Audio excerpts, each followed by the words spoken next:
A man locked up in the Duval County Jail as he waits to go on trial for murder. Michael Dunn is charged in the fatal shooting of Wolfson High School student Jordan Davis. Tonight, Channel 4 has obtained letters Dunn has written from behind bars. Channel 4's Scott Johnson has been reading Dunn's outgoing mail and is joining us now live from the Duval County Jail downtown. Scott, who did Dunn write to? He wrote a lot of letters, all these letters, a huge stack over the last year or so. And they were addressed to family members, but I talked to a local attorney who says if you read between the lines, these are really letters to us.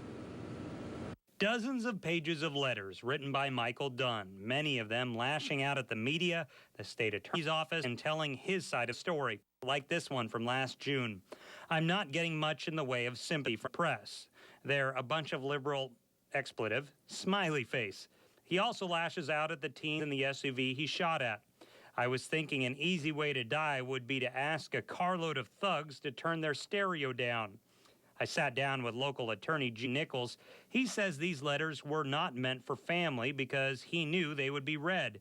In fact, Nichols points out that a couple of times Dunn even writes in code to confuse anyone who might be reading. So when I read these letters, I initially see that all he's trying to do is to put his own story out there, knowing that we're going to talk about it as soon as they come up, knowing the state's going to get a hold of it, and to try and establish what he believes is a stand your ground defense, and also trying to establish that race is a charging factor in this case. In this letter to his grandma, he writes, I'm hoping my attorney is able to get sworn statements or something from those three boys and catch them in their lies. He also writes about the night of the shooting. There was a weapon. I cannot say for sure what it was, as I only saw the top portion of the barrel. To me, it looked like a shotgun. Then in another letter, it gets downright racist. The jail is full of blacks, and they all act like thugs. This may sound a bit radical, but if more people would arm themselves and kill these expletive idiots, when they're threatening you, eventually they may take the hint and change their behavior. If you have one thing that is different in these letters than a statement that you gave to the police or a statement that you may give in trial, and that's where they could get him. Absolutely. It'll come back and bite you.